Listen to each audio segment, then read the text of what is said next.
am Lee Kendrick, CreditUturn founder, coming to you live tonight, talking to all of our app users, whether you have upgraded for our credit monitoring or not. Just wanted to talk to you about some topics that are on my mind tonight, ways that you can use the app to make sure that you get better results. And sorry about that, I've got streaming myself live from iPad over there so that I can see comments. Before I forget, if you do have any comments and you're trying to engage with anybody right now, sorry about that, I had a distraction in the background. If you have any comments, questions, concerns, anything that you would like me to talk about, just make sure that you go ahead and drop that in our chat. Also, if anybody is out there watching this right now, I would really appreciate it if you would drop a link to our website, CreditUturn.com, in the chat box. That'll help everybody else that maybe isn't using the app, because this is a public live stream. Could help them find us and be able to get access to more content quicker. So if you have downloaded the app, whether you have upgraded or not, this process is very simple. In order to register for your account, you just create your username, your password, register, and then you'll enter into a profile screen. Your profile screen is really important because that information that you're entering there, whenever you do decide to upgrade to our credit monitoring and take advantage of the full power of the CreditUturn mobile app, you'll need to make sure that you're entering in your full legal information. So your first name, your middle name, your last name. Make sure that you check your punctuation. We do have some filters in place to assist you there, because we realize in today's day and age, a lot of people will type in all lowercase or hopefully not in all caps, but occasionally that does happen. So just kind of be cautious about what information you're putting in there, but don't get scared. So toward the bottom of the profile creation page, it's also going to ask you whether or not your physical address is also your mailing address. If it's not your mailing address, and if you prefer to use a P.O. box, we do have an option there for you to insert that as well. And we do have some optional questions on the profile creation page that are asking about, like, how long of a job time you've had, your residence time, your income, that sort of thing.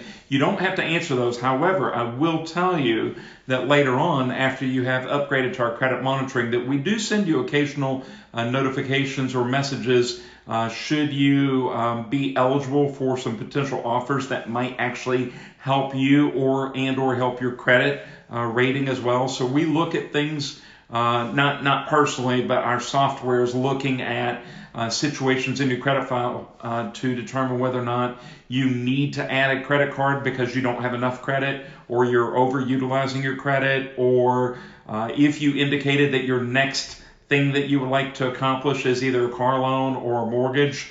Whenever we feel that you might be ready for that next step, we'll send you a notification to that effect. So again, that's optional information, but it's information that if you provide it to the app, that it can certainly assist you and help you a lot easier. So after you finish that, then you see a video that makes an offer, explains to you the upgrade process, and encourages you to go ahead and continue on that path. If you do go ahead and upgrade, which hopefully you have, if you haven't, you should, because you are missing out on at least easily 5 times more power to the app than just getting free credit tips. So after you do choose to upgrade, it'll ask you to create a signature. It'll ask you to take pictures of, like, photo identification, proof of residence, proof of your social security number. So explaining each of those really quickly to you, that's not information that we see. That's not anything that anybody else has access to, other than that information gets sent to the credit agencies just to prove your current living situation. So if you live at 123 Main Street and your address on your driver's license still references your old address, we really strongly encourage you to update that ID. Still go ahead and use it temporarily, but as soon as possible, get that updated, because one of the first things that will always assist you the most whenever you are challenging any old credit information that you feel is inaccurate, incomplete, or unverifiable is to break the bond between old addresses, old names, misspelled addresses, personal identifiers that don't specifically match your current situation. So we want to help you break that bond, and one of the best ways to do that is to disassociate yourself from that old information. So if your ID still has an old name on it, fix it. If your old ID was misspelled by a clerk whenever you were having your driver's license taken, or if you don't have a driver's license, it's just a state issued identification or maybe military identification, get it fixed. Proof of residence, the same thing. Your proof of residence that you take a picture there, that's not your personal picture. The same thing on your driver's license. Believe it or not, occasionally we have users that will actually just take a picture of themselves, like a selfie. So it explains to you right there that you need to make sure that you're taking a picture of a government issued ID, that you're also providing a picture or an image of a Social Security card or a W-2 or 1099 to verify your Social Security number. And proof of residence could be as simple as a piece of postmarked mail, preferably a bill of some sort that has arrived at your address, preferably not a collection notice, especially not one on your credit report. Or something as simple as like a mobile phone bill or a bank statement. We don't need, and I don't encourage you to like take a picture of the entire document, so not the full letter size image of that bill or that bank statement, just the third of it that has the place, that has the name of the entity that mailed you that document. So like your bank name, it would also have your name, your address that matches the address that you provided in the profile creation screen. So again, the whole purpose of that is they want you to verify that it's you that's disputing that information. So make sure that you're putting in matching current information. And if you don't have it, try to come up with ways to get it. Don't make excuses for yourself. Just try to figure out a way to provide that information that's going to be sufficient to help you break those personal identifiers. So then after that, then you'll just go through a couple steps to complete the order of your credit monitoring. It's very simple. You'll just answer a few security questions that only you should know the answers to. And then you'll just complete a order form where you do a normal checkout process like you do for anything else online nowadays. Very secure. We don't store that payment information on our servers. That's only stored by our merchant provider. So again, we don't have access to that billing information. And but once that order is complete, then you get access to your credit monitoring, to your credit report will come through in seconds, as well as shortly thereafter you also get access to letters that are created on your behalf. Now each of those letters, you have the ability to approve a letter, edit a letter, deny or recreate a letter. So to edit a letter, and you need to be aware of this, there is a icon that's in the lower right corner of your mobile app, of the CreditUturn mobile app on your screen, that you would tap anytime that you're viewing a letter. And if you want to toggle off something and you don't want to dispute that information, just tap that little icon. It looks like a little ink pen or like an old style ink pen. And so whenever you tap that, then it will show everything is being disputed, and if there's something you don't want to dispute, you can toggle that off. However, I will caution you a couple things, and it will warn you. We are challenging that information, or recommending that you challenge that information to assist you to improve your scores faster, okay? However, there are a couple times that you might need to toggle something off, and it might be something like this. So let's say that it's your credit inquiry disputes, and you've had some credit inquiries recently, and for some reason or another, it's disputing an inquiry that you actually obtained credit from. So let's say that you got a car loan, and let's say it was XYZ Bank. But XYZ Bank, their credit inquiry had a slightly different variation of that name, and the software, the system didn't pick that up. You can toggle that off to make sure that that's not disputed. And the reason why you wouldn't want to dispute an inquiry from a place that you successfully obtained credit from is because they might think that there's been fraud committed. And sometimes they'll close an account. So we don't want that to happen to you. So just be aware of that, just to watch that sort of thing. If you ever have a question about something along those lines, you can utilize the forum. By the way, in the forum, whenever you go to utilize the forum, nobody's going to know your real identity unless you create a username that is your real name. So whenever you first go to use the forum, it's going to ask you what username you want to create. And if you want to create Sexy Mama 2020, you could do that. So just want to let you know that you can maintain anonymity, but also utilize that forum to your advantage, where you can get answers to your questions, as well as also engage with other members and possibly help out some other members by just sharing your success stories, as well as maybe some knowledge that you have as well. So those are some tips on how to use the app to get better results.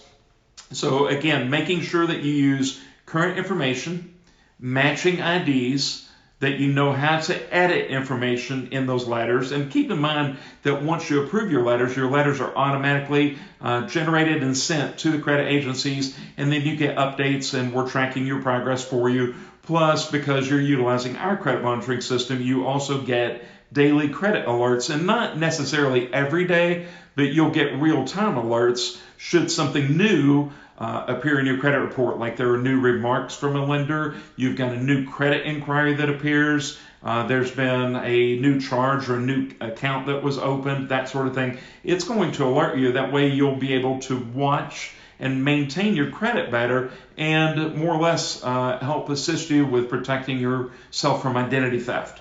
So another thing that we do during the first round and once every 6 months is we always, the software is going to generate credit freeze letters, not to Equifax, Experian, or TransUnion.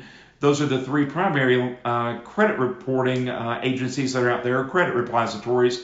And if you want to freeze that information, you certainly could do that. However, that's not something that we generally recommend for anybody who's had some credit difficulties. Plus, the other thing I would always caution you about is if you freeze your three primary credit agencies, Equifax, Experian, and TransUnion, they'll issue you a PIN number, and you don't want to lose that, because if you lose it, then you have to go through a pretty strenuous process to get your credit unfrozen, and that can take you days, possibly a week or more, and that usually occurs at the point in time that you need to obtain credit the most, like you just totaled a car and you need to get another car loan to replace that one, and if you've frozen your credit, it can make it really challenging for you. So the other reports that we are suppressing or freezing are from sub-agencies. So a lot of people are not aware that there are actually an additional 30 plus sub-agencies that are in the United States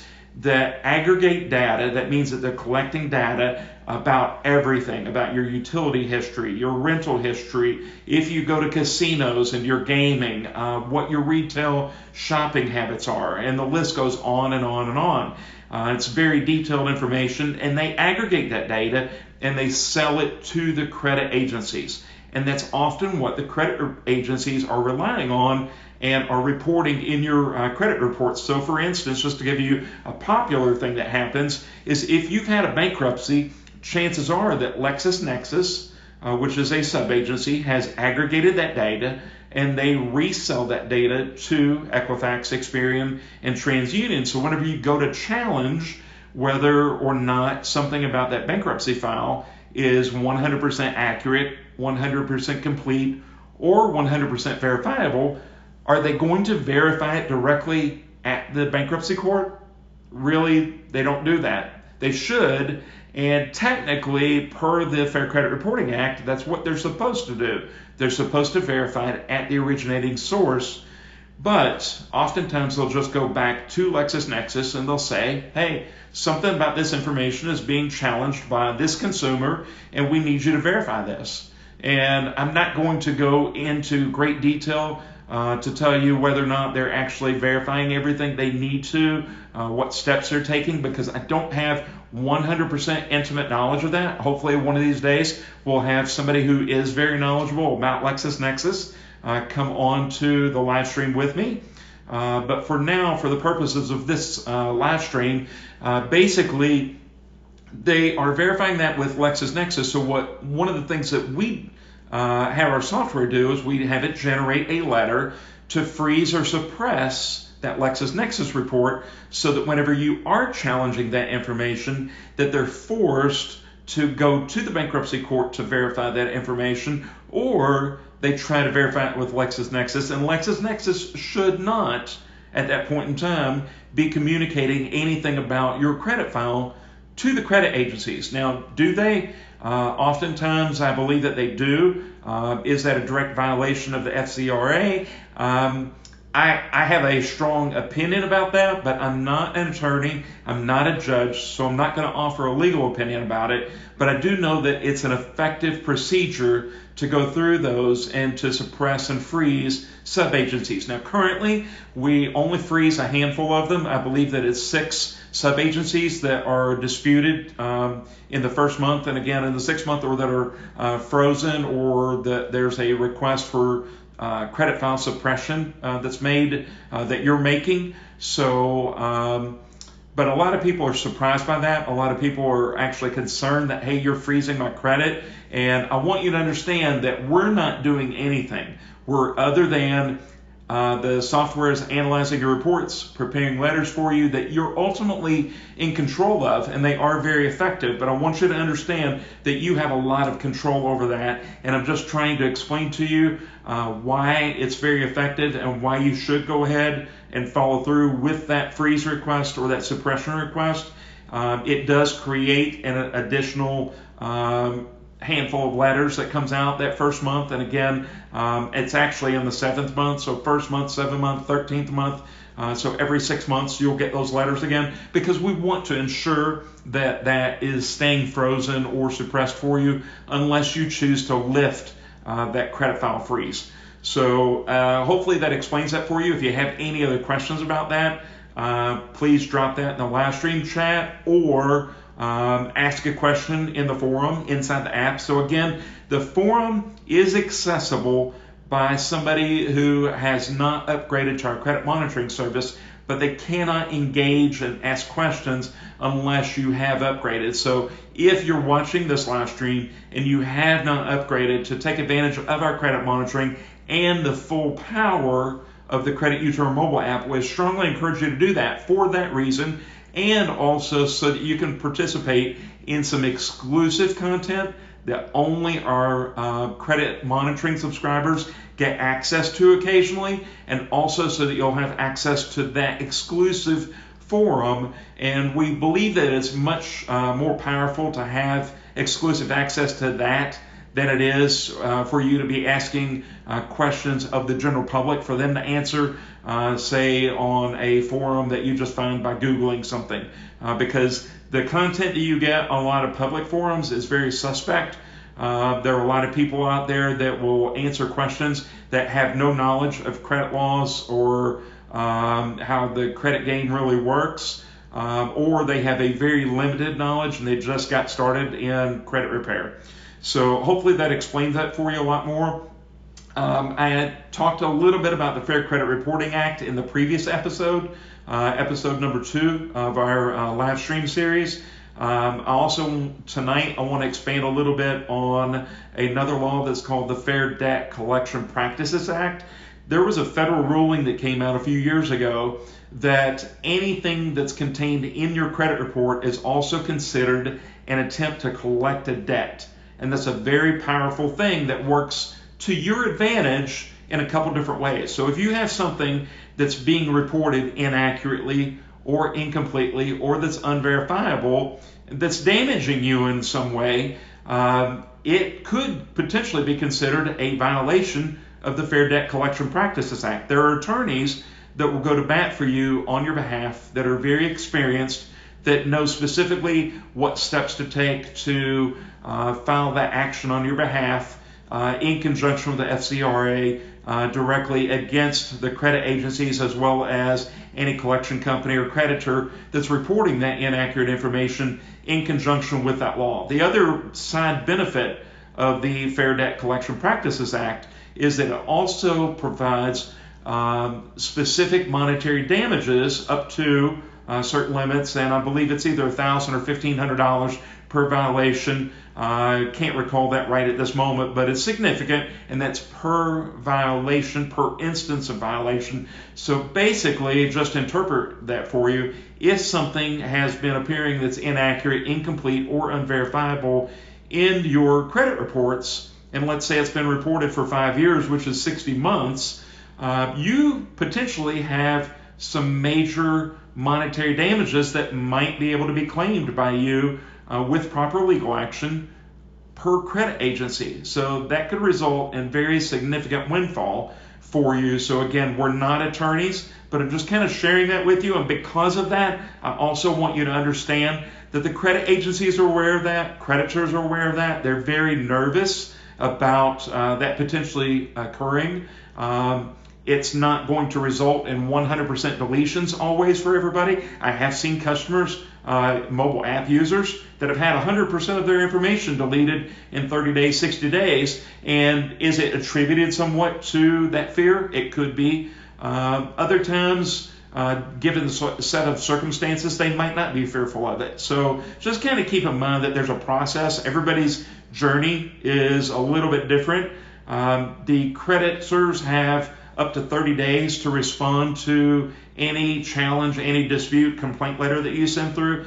Occasionally, per the FCRA, they can extend that privilege. They can send you out a notice saying that, hey, this is going to take a little bit of additional time and we need up to an additional 15 days to further investigate this. That happens occasionally. I just want you to be aware that that can happen. A lot of people think it's a hard, fast rule that it's just 30 days, and it's not always that way. What standards they have to meet in order to claim that, again, I'm not going to make you any promises. You're going to find throughout all of my live stream series and any comments that I make back to you in our forums, I am not going to overpromise. If anything, I'm going to underpromise and over-deliver. We are building a world-class product, and we really appreciate your involvement. I believe in delivering massive value to you and to anybody that potentially might need this assistance, because I don't like to see that anybody's having to pay expensive credit repair fees or is being scammed by somebody that's charging an upfront fee. That happens a lot. There are numerous credit groups, credit score groups, credit repair groups out there, and it's a common theme that people say that credit repair is a scam, or that I got scammed because I gave somebody $300, $500. I've seen recently where people have paid somebody $1,500 or more one-time fee and then never receive a credit report in the mail from any credit agencies, which indicates that there weren't any disputes that were filed. Now, could that potentially be partially on the consumer that signed up, because there are some steps that a consumer has to take. If you go through a credit repair agency, you have to sign a contract. You have to sign an agreement to pay them some money at some point in time. You should not pay an upfront fee for credit repair services, because that is a violation of the Fair Credit Reporting Act. So if anybody ever wants to charge any upfront fee, even if they're disguising it as being a document preparation fee or a credit audit fee, that sort of thing, in my opinion, I believe that violates the spirit of the Fair Credit Reporting Act. Now, do I think that legitimate credit repair companies should be able to charge an upfront fee? Yes. If somebody's had credit challenges, there's a possibility that they might not pay somebody for a service. I'm not speaking directly to you if you're a great person, but just if I was a credit repair company owner and I needed to charge for services, I would love to be able to receive some money up front. But currently, it is a direct violation of the Fair Credit Reporting Act to charge an upfront fee for those services. So that's another reason why I created this mobile app, is so that you have all the power at your fingertips, at your disposal, and that you're completely anonymous in a completely secure environment, and you're not paying credit repair fees. But I'm very dependent on you, and I'm hoping that you will be part of my tribe and that you'll help me grow this. And the way that you can do that is by sharing the app with everybody that you know. So we built in a feature into the app so that you can tap the three lines, the horizontal lines that are in the top left corner of the app. We call that the hamburger. It opens up a slide out menu, and the third link down is a share link. And once you tap that, you have your choice of how you want to share what you know about the CreditUturn mobile app. You can text it, you can send it via like Facebook Messenger, you can send it on Facebook, you can put it out on Twitter, basically any way that you want to. So we appreciate you putting your trust in the mobile app. If you've had phenomenal success or you love what you see, please give us a 5-star rating. The shameless plug, I'm hoping that you see what we're doing and see that this is a real world-class app and that we're helping you turn your life around. That's the name, CreditUturn, is because we want to help you make a U-turn with your credit. So if you're not happy with where you want to be, please tell everybody else you know and share it with everybody. I'm very passionate about this, and this is my credit ministry. I want to touch 1 million people's lives as soon as possible, and I can only do that with your support. So again, I appreciate your time. I try to keep these to a short length, not run too long, not too short. So again, thank you. All of these live streams take just a few hours to get processed by YouTube. It's a little bit more complex than uploading a video. So after every live stream, you won't be able to see the replay immediately, but you'll be able to see it in just a few short hours. So again, thank you guys, and should be coming to you live again sometime tomorrow. Any questions that you have that you would like for me to cover during a live stream, again, drop that in the chat. Or you can also send an email to CreditUturn. You can send that to me, lee@CreditUturn.com. Or you can also drop in a support ticket or the credit form. I would actually prefer the credit form would be the best way. The support ticket is really designed for reporting like a bug in the app. So there are almost 40,000 mobile device possibilities that are out already nowadays. So there could occasionally be a bug, but we aim to provide you with phenomenal services. So again, thank you. I hope that you have a fantastic night. Thank you for watching. And